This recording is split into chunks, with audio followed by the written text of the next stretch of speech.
Finally, the weekend is here. Now, if you're looking for something to do, why not head over to the Bicentennial Experience exhibition at the Fort Canning Centre. Now, divided into 5 acts spread over 2 levels of the centre, the hour-long installation uses theatrical staging, theme park mechanics, and multimedia projections to immerse visitors in a brisk recap of Singapore's history.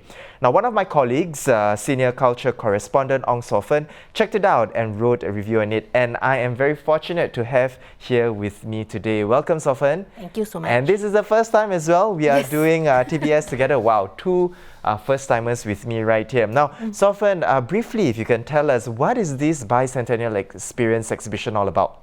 Okay, it's called the Bicentennial, but actually the narrative that it tells reaches back over 1,000 years to when climate change led to the rise of port cities in Southeast Asia, and of course Singapore is one of those port cities. So I can tell that the creators have actually read a lot because I think we probably read the same books. I read about 15 books to do this guide to what to read for the Bicentennial. So basically, the creators have given people a very easy, very fun, digestible pop history of Singapore going back 1,000 years. So the creators are Beatrice Chia Richmond and Michael Chiang. So they are theatre veterans, so they're very good at staging a mise-en-scene. So like for Act 1, it's very action-packed. There's like battle sequences and naval battles. So it's actually quite a fun way to absorb a lot of history in a very short span of time. And so far I understand that because it's an hour installation, of course, there's so much details that you could share in your article, but of course, you know, you've got to pick the really good ones, and there's some that were left out. Tell us more about those details that you left out in your article. Some of the details that I left out was this outdoor part of the exhibition. It's called the Pathfinder section. So they have these little pavilions in Fort Canning Park, and there's a seed conservatory. There's one that has got reproductions of artifacts, and there's a very nice book pavilion that's run by the National Library Board, and you can read more history books if you're interested to find out more. And then of course, it wouldn't be Singapore if you didn't have food. So there's a food pavilion. That is true. So there's a food pavilion where you can get things like dim sum and char kway teow. I highly recommend the kaya toast. It's fried in butter, so it's super crispy and very nice.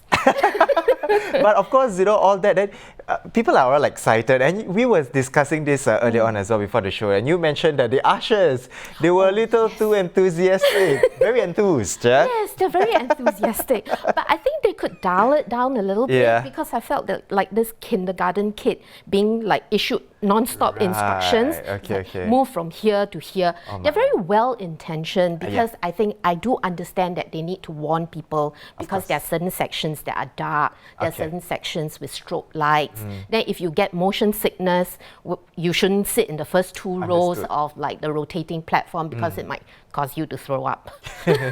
Understand. And so far, you know, the exhibition runs till 15th September. That is next month.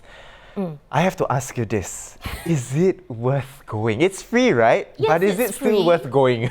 It's free. You have to register for tickets, and it is worth going.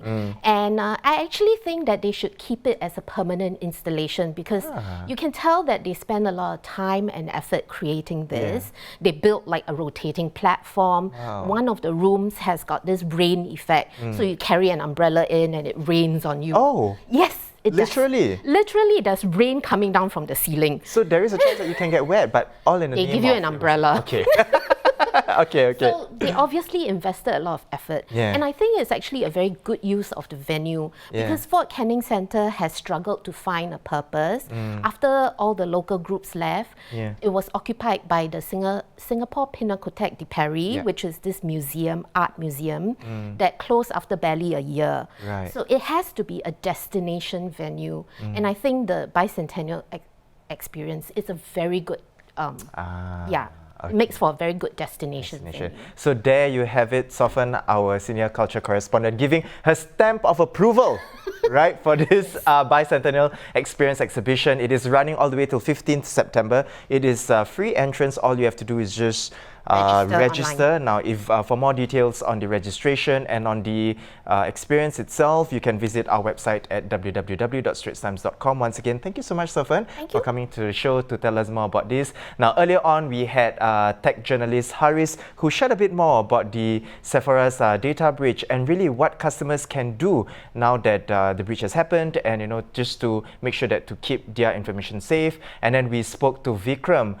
We went on to World Business News, where Vikram talked about the Fed cutting the interest rate. And of course, we have our senior culture correspondent, Sor Fern, to share with us a bit more about the Bicentennial Exhibition that is happening till to the 15th of September. So there we have it, top stories of the day. For more news and videos, do log on to our website at www.straitstimes.com. It is the weekend once again. Happy TGIF, have a great weekend. And for more, do visit us again on Monday, same time. Once again, I'm Haryanto, same time on Monday. Goodbye and see you then.